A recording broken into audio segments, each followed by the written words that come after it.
നമസ്കാരം, രസം ചാനലിലേക്ക് എല്ലാവർക്കും സ്വാഗതം. ഞാൻ ഇന്നിവിടെ തയ്യാറാക്കാൻ പോകുന്നത് വളരെ എളുപ്പത്തിൽ റെഡിയാക്കാൻ പറ്റുന്ന ഒരു പപ്പായ അല്ലെങ്കിൽ ഓമയ്ക്ക പച്ചടിയാണ്. ഇനി അതെങ്ങനെയാ തയ്യാറാക്കുന്നതെന്ന് നമുക്കൊന്ന് നോക്കിയിട്ട് വരാം. അതിനായി ഒരു വലിയ പപ്പായ 4ആയിട്ട് കട്ട് ചെയ്തതിലെ ഒരു ഭാഗമാണ് ഈ എടുത്തിരിക്കുന്നത്. കുരു കളഞ്ഞ് കട്ട് ചെയ്തെടുത്തേക്കാണ്. ഇനി നമുക്കിതൊന്ന് വേവിച്ചെടുക്കാം. വേവിക്കുന്നതിനായിട്ട് കഷ്ണങ്ങളെ ഞാനൊരു ചട്ടിയിലിട്ട് കൊടുത്തിട്ടുണ്ട്. ഇനി ഇതിലേക്ക് നമുക്ക് 1/2 ടീസ്പൂൺ മഞ്ഞൾപ്പൊടി, 1/4 ടീസ്പൂൺ മുളക് പൊടി, ആവശ്യത്തിന് ഉപ്പ്,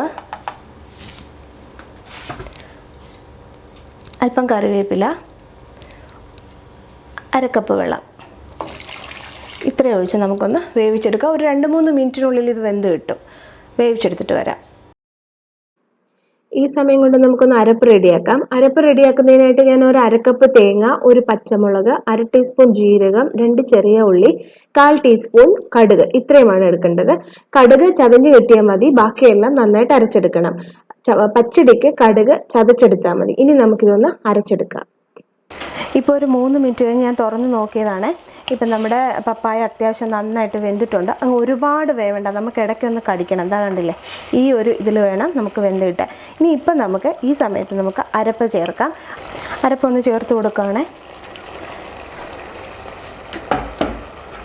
ഇനി നമുക്കിതൊന്ന് ഇളക്കി ചേർക്കാം. ഇനി ഈ അരപ്പും ഈ പപ്പായയും കൂടെ കിടന്ന് നന്നായിട്ടൊന്ന് വേവണം.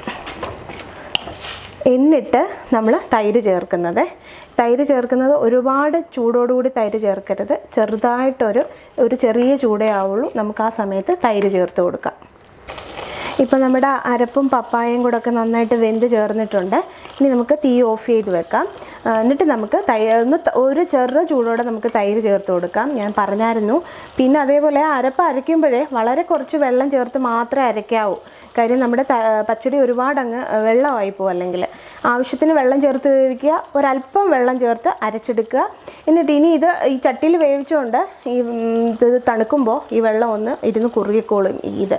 അപ്പം നമുക്ക് ഇതൊന്ന് തണുക്കുന്നത് വരെ വെയിറ്റ് ചെയ്യാം. തീ ഓഫ് ചെയ്യാം. ഇപ്പം നമ്മൾ വേവിച്ച് വെച്ചതിൻ്റെ എല്ലാം ചൂടൊക്കെ നന്നായിട്ട് കുറഞ്ഞിട്ടുണ്ട്. ഈ സമയത്ത് ഞാൻ തൈര് ചേർത്ത് കൊടുക്കാൻ പോവാണ്. തൈര് ചേർത്ത് കൊടുക്കുന്നതിനായിട്ട് ഇതിന് 1 കപ്പ് തൈരാണ് ഞാൻ എടുത്തിരിക്കുന്നത്. ഇത് ചേർത്ത് കൊടുത്തു കഴിഞ്ഞിട്ട് നമുക്കിതിൻ്റെ ഉപ്പൊന്ന് നോക്കണം.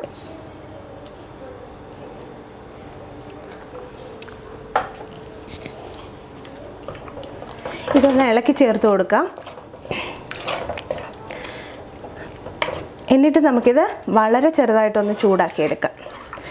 ഇപ്പം ഞാൻ ഇത് കണ്ടില്ലേ, തീയൊക്കെ ഓഫ് ചെയ്തിട്ടുണ്ട്.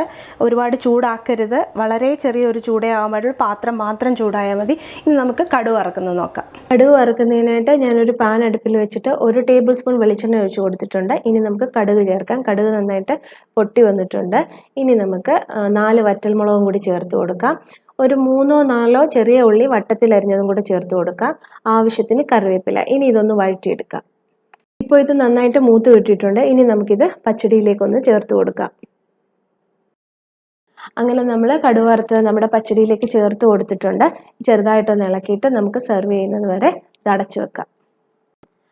അങ്ങനെ ഓമയ്ക്ക അല്ലെങ്കിൽ പപ്പായ പച്ചടി ഇവിടെ റെഡി ആയിരിക്കുകയാണ്. അധികം ഇൻഗ്രീഡിയൻസ് ഒന്നും ഇല്ലാത്തത് കൊണ്ട് തന്നെ വളരെ പെട്ടെന്ന് തന്നെ തയ്യാറാക്കാൻ പറ്റുന്ന ഒരു പച്ചടിയാണ്.